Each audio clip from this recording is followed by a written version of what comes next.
All right. So in the last lecture, we talked about several issues and topic, very recent emerging topic in the field of machine learning systems, right? Such as the concept of ML ops, the problem of um, hyperparameter tuning on multiple machines, or the role of cloud computing and edge computing for maintaining AI solutions, and also some AI chip problem like the memory war problem, right?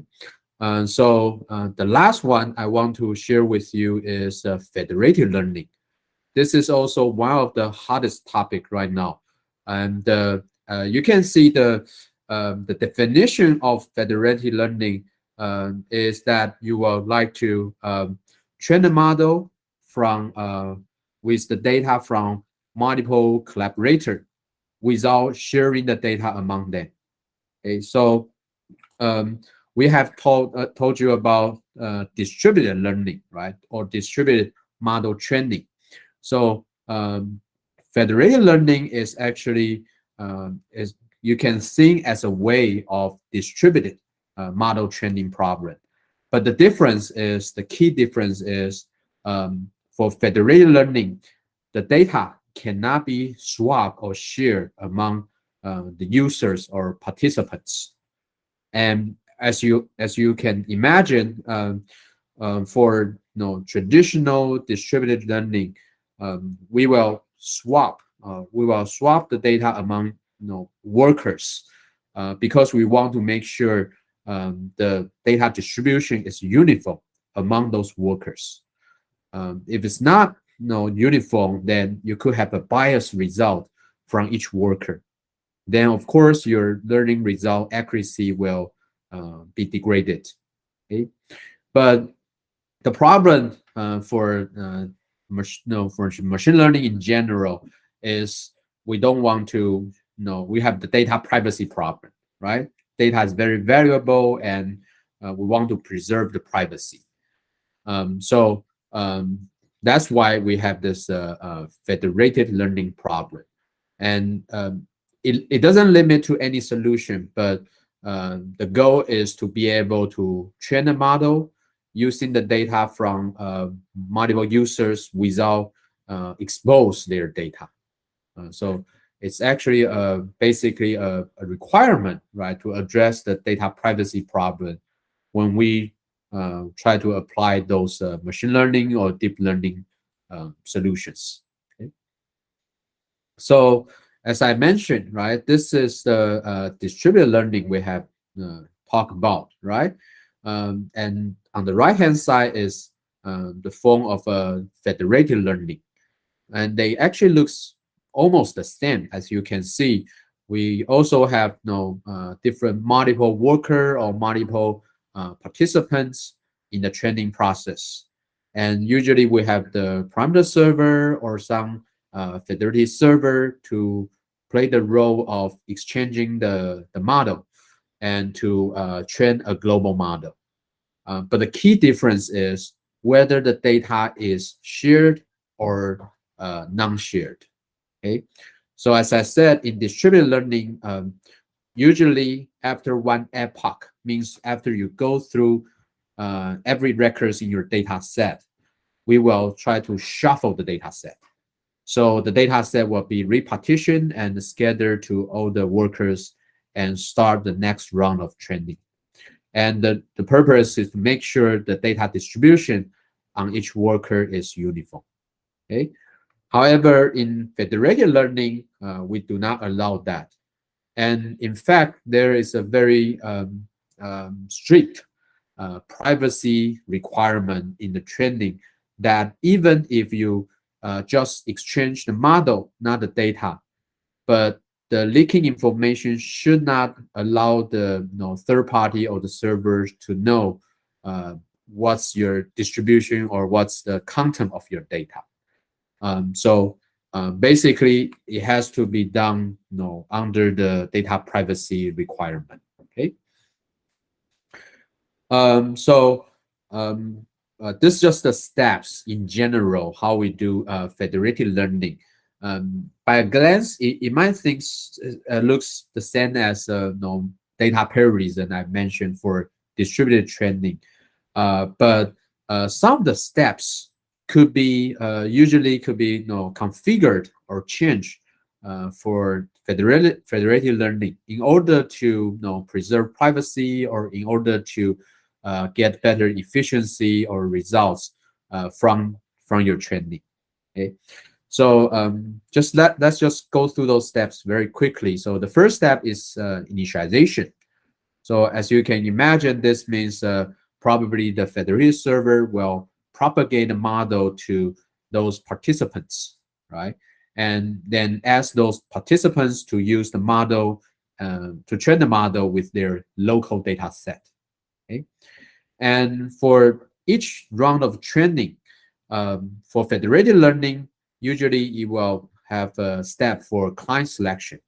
Means that for each training step, it will not ask everybody or require every user to participate in the training. And the reason is because for federated learning, usually the number of participants can be much larger than distributed training. Because federated learning usually applies on the environment like edge computing or IoT environment. So you might have many sensors or users. If you have too many users, you will suffer from higher synchronization overhead, right? And so for federated learning, it's not required to ask every users to participate in the training in every round. You can have a client selection step to decide what are the clients or what are the users should be participant in this round of training. Okay, and step three is a configuration. That means how it allows each client or users or device to decide how it would like to train the model locally. So because federated learning is a federated relationship among those users, so usually we allow them to have more self-control or more differences among them, right? So sometimes we could even use configuration to, for example, overcome the problem of non-uniform data set, right? Because you can use different way to, depending on your data distribution, you can use different parameters or different methods to train your local model. Okay, so they have more diversity among those users in terms of how they train. In fact, for federated learning, usually the master doesn't need to be the same as the user. They can be decoupled to each other. Okay, so for the master, all he require is every round, the client that's selected by the server will return the gradient or the weight, okay, the model, the training result to the server for aggregation. Okay, and step four is after you have the configuration, then that means the client should follow the configuration to train the model with their local data. And so the next step is to, of course, return the model, right, to the server. So the server can either aggregate the results or use it to refine its global model. Okay? And how to report the model is also an issue because for federated learning, usually it's applied in the edge environment where the network may not be stable or reliable. So there are other system side of issue you need to address or overcome in federated learning. So it's not just about the computing algorithm, because federated learning usually is a system, right, and run across maybe even geo-distributed devices or servers. So you also need to take into consider all those networking problem as well. Okay?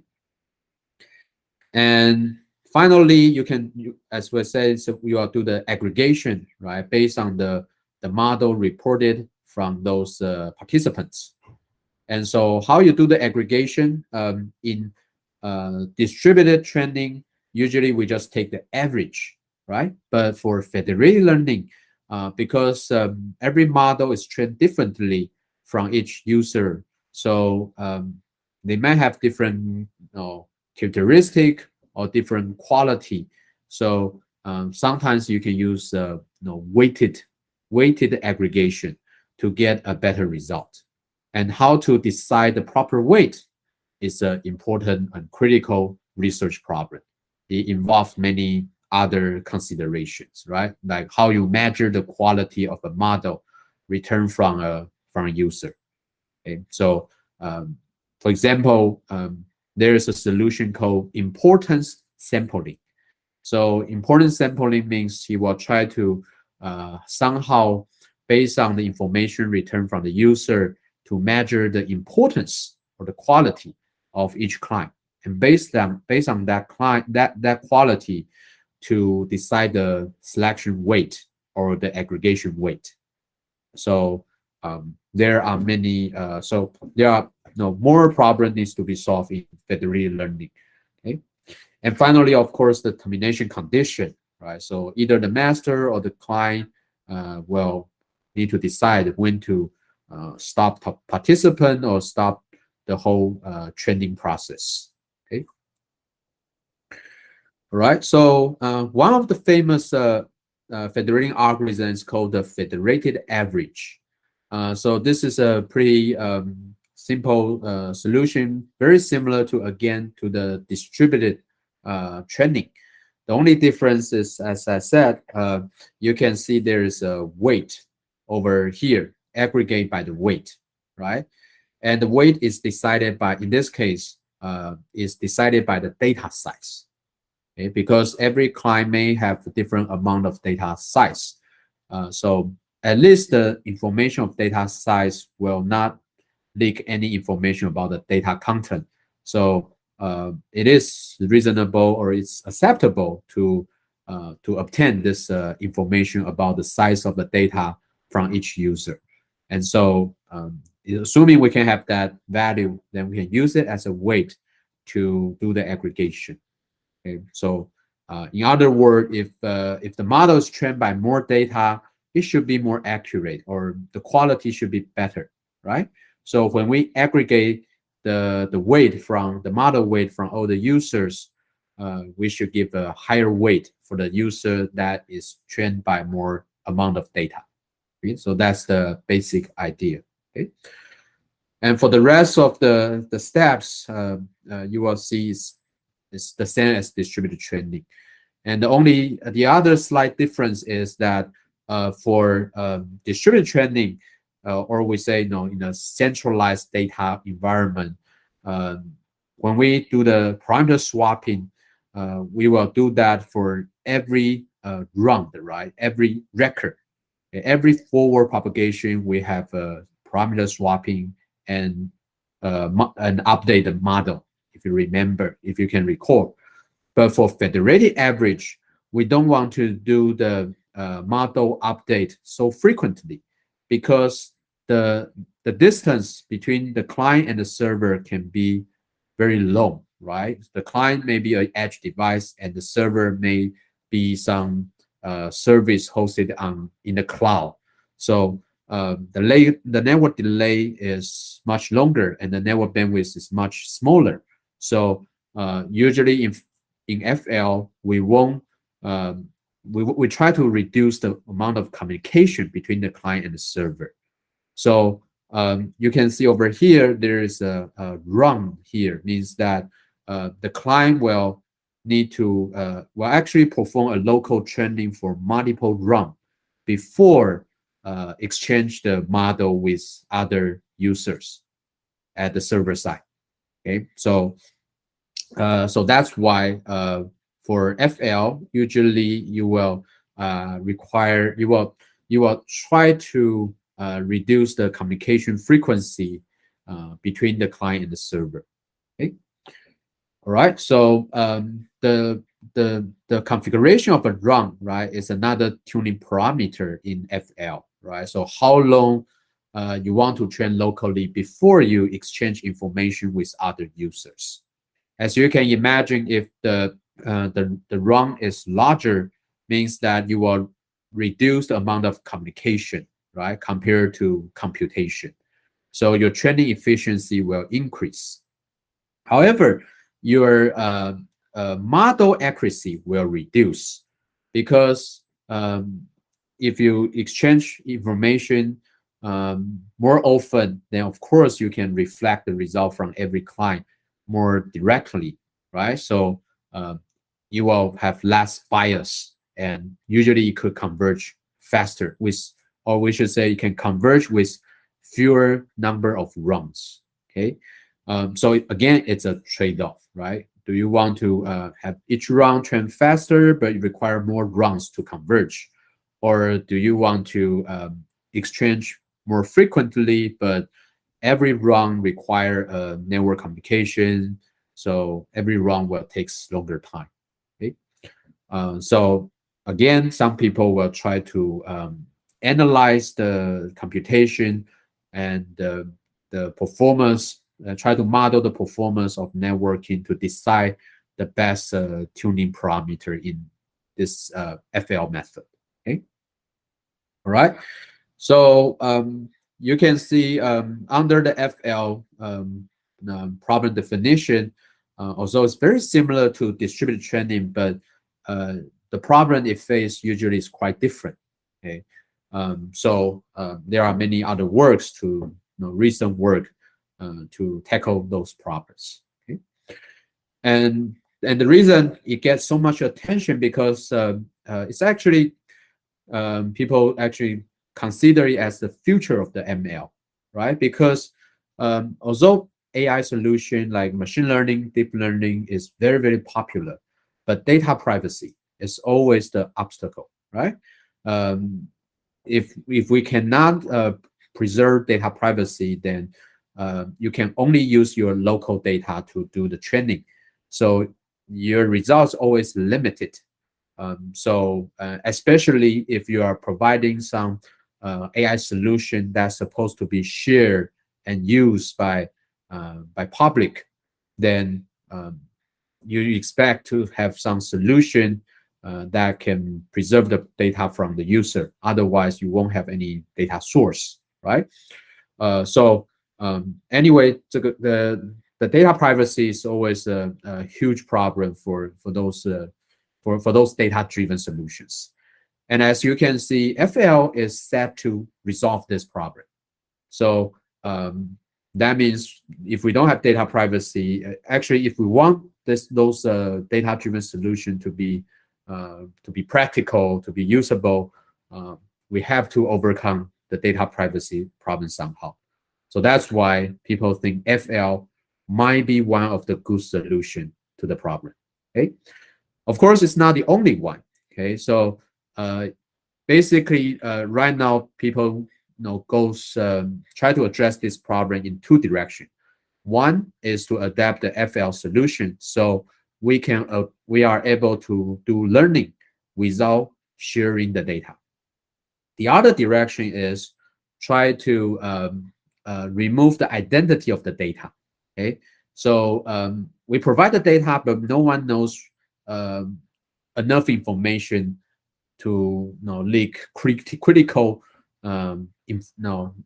identity or critical problem. So that's another way. So the drawback, that's an easier way because you just have to mask out some of the field or column in your data. But the downside is in order to preserve your privacy, you might lose lots of information from your data. So in some cases, maybe you have to trade data privacy for data quality. So again, that's may not be the perfect solution. Okay, but that's two directions to go: whether to keep the data centralized or keep the data distributedly. Okay. All right, and the second reason is that imagine if no, if we don't have this data privacy problem, then of course we can draw more contributor, right? So we can collect a larger data set, and of course that can lead to a better model training results. That's why if we want to collect more data, in some sense, we need to address the data privacy issue as well. Okay? And third is that, as we mentioned, for FL, because it doesn't need to communicate between client and server for each run, it tries to reduce the amount of communication. So it allows more participants in the training process. Okay, so it's a small change in our computing method, but it's maybe it's very important because that's how we could make the training process more scalable and to have more participants involved in the training. Okay? And the fourth benefit is if you look at the training costs from the aspect of the server or the service provider under FL, because the data belongs to the user device. So the computing power is also offered or consumed, by the user.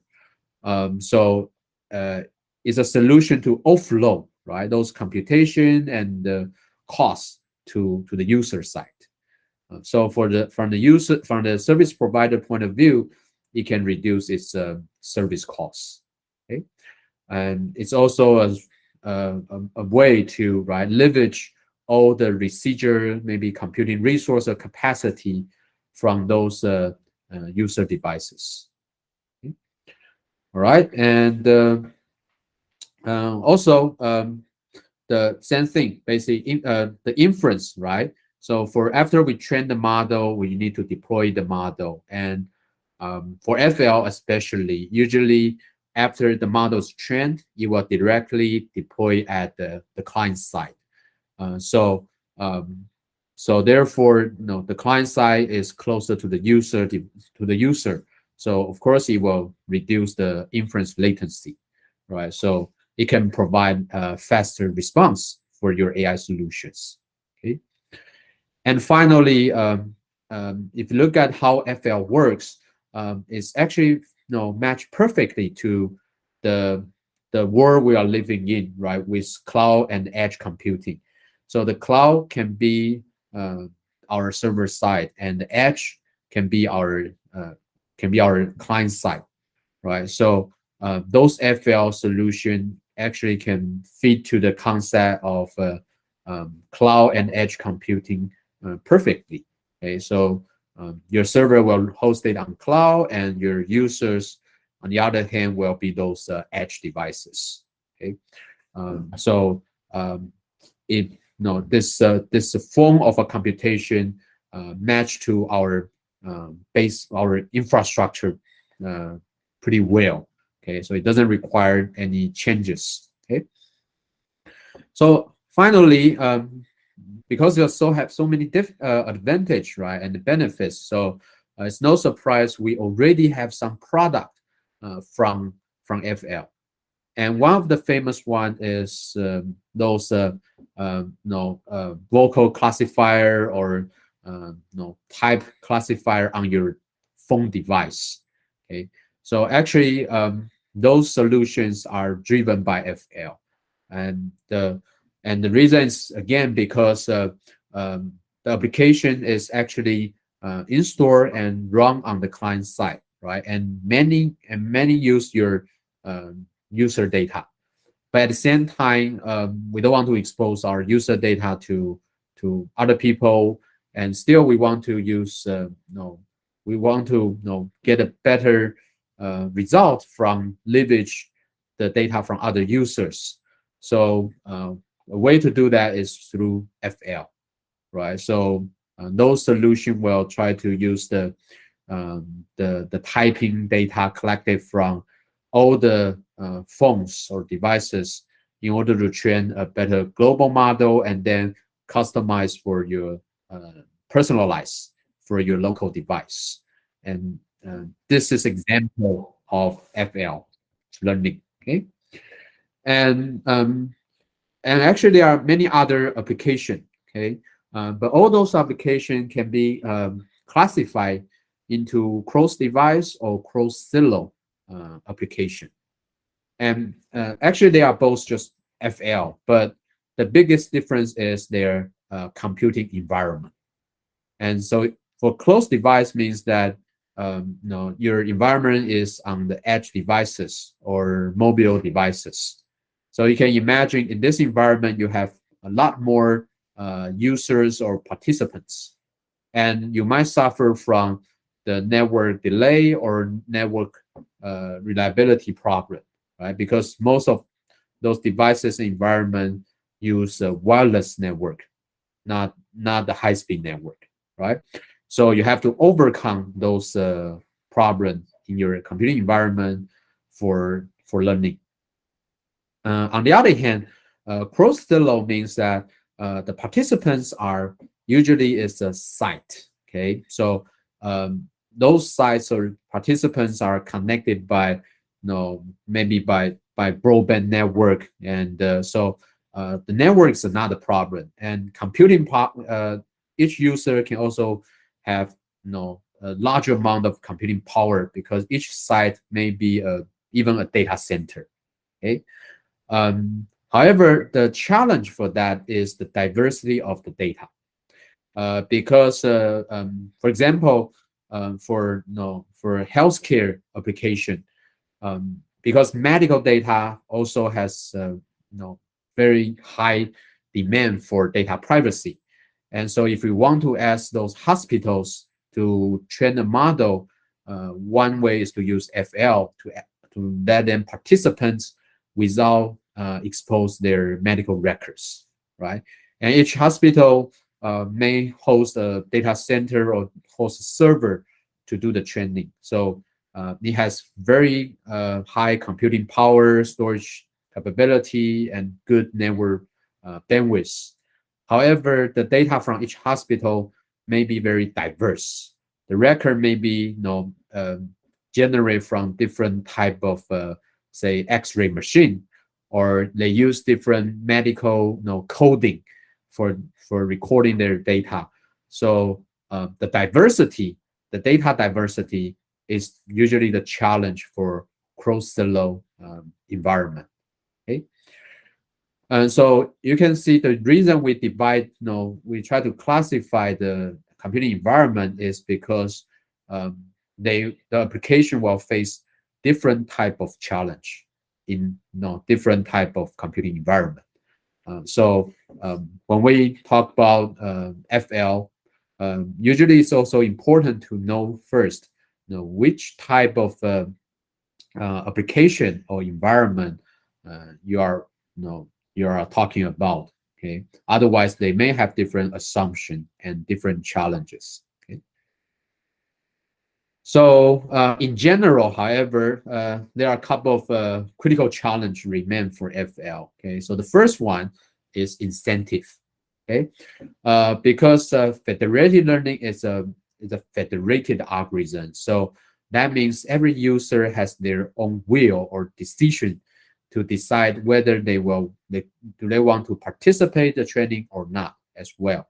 They can make their own decision. It's not a centralized computing environment. Okay, so you should provide enough incentive so user will will willing to join the training. Okay, and why you have an incentive problem is because imagine you are a user with abundance of data. You have very high quality data.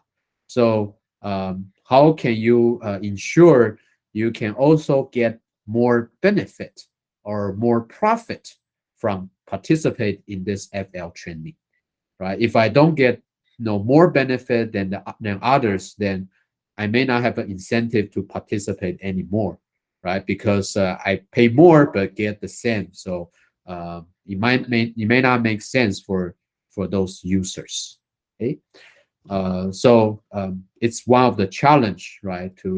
How to encourage or to ensure the benefit can proportional to its contribution. Okay. The second important challenge is privacy, as we mentioned, right? For FL, we must ensure data privacy. So to be more specific, the data privacy problem is well defined by in FL. Especially people usually use differential privacy as the definition for privacy. Okay, so the idea is um, what kind of data, how can you ensure the data or the model you exchange among users will not expose the data content of your data set, right, of a user. Okay. So first, let's just look at example to understand why sometimes your data could be leaked out without exchanging the exact value. Okay, so usually for federated learning or information exchange, we can think as a query process. Okay, so I will not get your data, but you will return some metadata, right? Some data that um, probably a statistics or some representative value from your data set. So assuming we can use a query to get this result, some metadata from your data set. And in this case is assuming our query is to ask how many people how many people have cancers in your hospital, right? And assuming we do know who are the patients in that hospital. However, we don't want them to know who has cancer or not.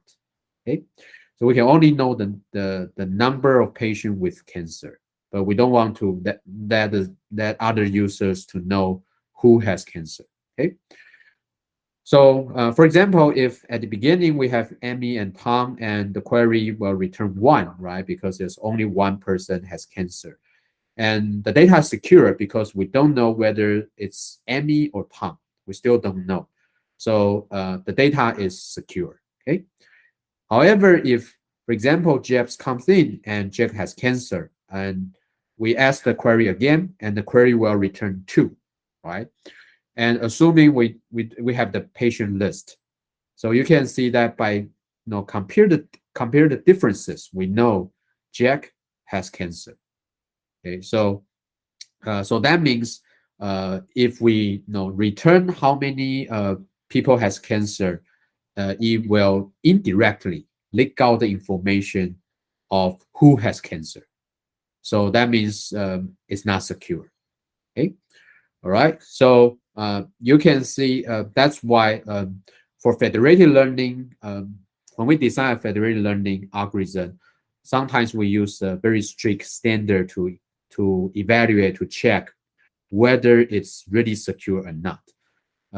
Even so, you don't exchange data, but the metadata exchange sometimes could violate data privacy requirement as well. Okay, so for FL, actually you have to be more careful about what information you are exchanged among those users. It could not directly or indirectly leak out the data content. Okay, so how can you address that problem? The most commonly seen solution is using this differential privacy solution. Okay, and the idea is that the query answer should not be a exact value. Instead, it should be a probability, right? So, like the example we show here, when we ask how many people has cancer in your hospital, it will return, 1.3. Means that in average it's 1.3, or it's a probability is follow some probability has this value. Okay, so if you ask the same question again, maybe this time it will return 0.8. So the answer is actually a distribution. Okay, it has some probability to answer some certain result. Okay, so this is one way to hide your information, right? You don't return an exact value. You return a distribution that represent the data information. Okay, and of course, in order to make sure people cannot get the value from the distribution. So differential privacy will add the noise to the distribution. So not only he return an answer based on some probability, it will further add some noise to the distribution. So of course, it will degrade the data quality, but that's the price you have to pay in order to hide your real value and to preserve privacy. So you can see, again, this is another trade-off in this algorithm design. And of course, there's some theory and some analysis to guide you how to decide this noise level. But in practice, usually people still treat it as a tuning parameter. And depending on your requirement level for privacy or requirement level for training accuracy, to choose the best setting. Okay. So so basically, this is a way to add some noise to the information you exchange among users. Okay. And for most of the FL library, it implement this function, and you can just tune and use the parameter to configure the noise level in the FL solution. Okay. All right, so that's what I mentioned. Basically, depending on the noise level, okay, it will also affect your training time. If you have no privacy, then of course your training time will be shorter because you will converge faster. But with more noise, you might have to suffer from more training degradation and require more iteration to converge or reach a target accuracy. Okay. And finally is the non-IID problem. So this is the non-uniform distribution problem we mentioned. But be more specific, actually, people usually classify the definition of non-uniform in 4 different ways. Okay. So the first one is called the feature distribution skewness. Okay. So that means that, for example, for example, you have because those data is represented by feature, right? And for example, if we want to recognize car, so color is one of the feature in our problem, in our data set. And one user only seeing the car in red color, and the other user only seeing the car in blue color, then of course the training result will be biased, right? So they either only recognize the car in red or only recognize the car in blue. Okay, so that will degrade our training accuracy. Okay, so so the first type of non-uniform means the feature is not uniform distributed among the data set of those users. Okay. The second is label distribution skewness. So that means, for example, we want to recognize, it's a cat or bird, right? So if some user only have the picture for bird, some people only have the picture for cat, then it's a label distribution skewness, right? Because the label distribution is not uniform among those users. So again, some people only recognize cat, some people only recognize dog, right? So actually, usually label distribution is more common thing because sometimes the data have regional property. So you usually collect data from the single or some certain data source. So they are usually you only have seen those data only. Okay, so that will cause those feature distribution skewness or label distribution skewness. Okay, right. So third type is so third and fourth types are more difficult to solve because it's a concept shift, right? So the problem is not from the data itself, but a conceptually interpretation of the data. For example, you might have the same label but different features. Okay, so for example, language is example, right? So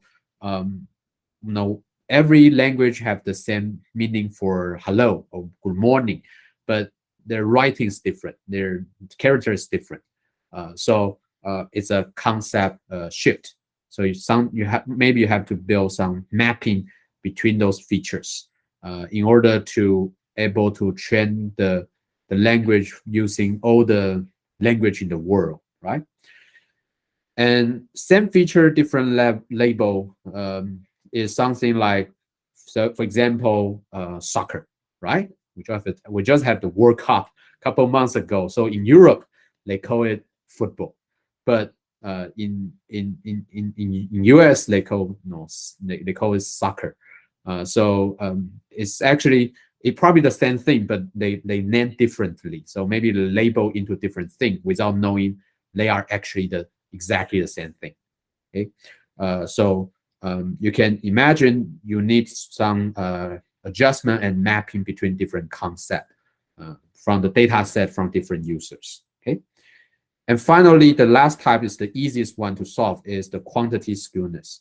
Right, so that's for example, it can be more easily solved by a solution like federated average, right? Simply by weighted the result by the amount of data size. Okay, so the last one is the quantity skew. So this one is very common thing and relatively easy to be addressed. Okay, and finally, is the performance and efficiency is what we talk about, because in FL, it's usually a system run across a wired network, even across wireless network. So you have to address those communication problem, availability problem, and reliability problem, etc. So you have many system size of issues needs to be addressed in the FL solution. It's not just about the how you compute or how your algorithm, uh, uh, the design of your algorithm alone. Okay.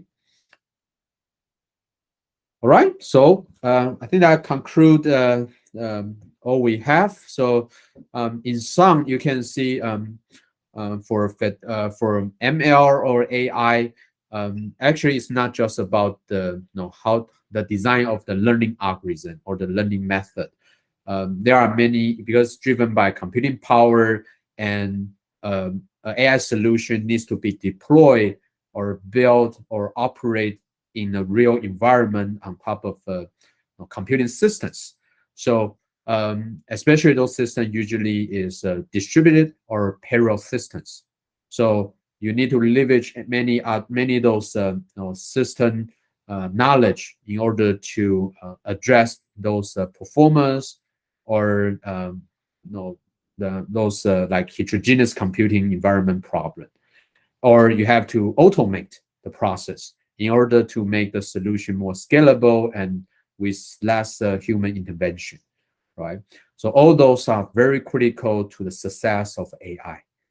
And the biggest challenge right now actually for AI is how to make it scalable, right? I think everybody can spend a lot of costs and time in order to get a very good results, just like like the AI solution from Google, right? He can even beat the best best the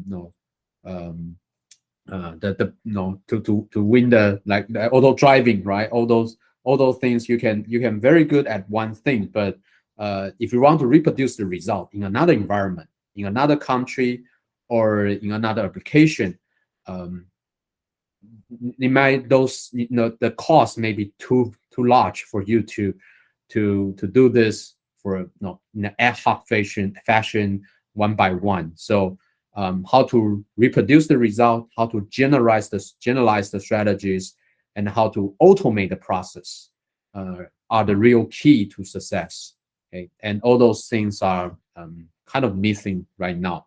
That's why people still have a doubt about whether AI can really be whether it's just a bubble or it will really stay and to be very successful. Okay. All right. So that concludes our this lecture and our course. So hopefully you can realize the power of computing, especially parallel and distributed computing, is everywhere and it's driving all those technology and application domains. Okay. All right.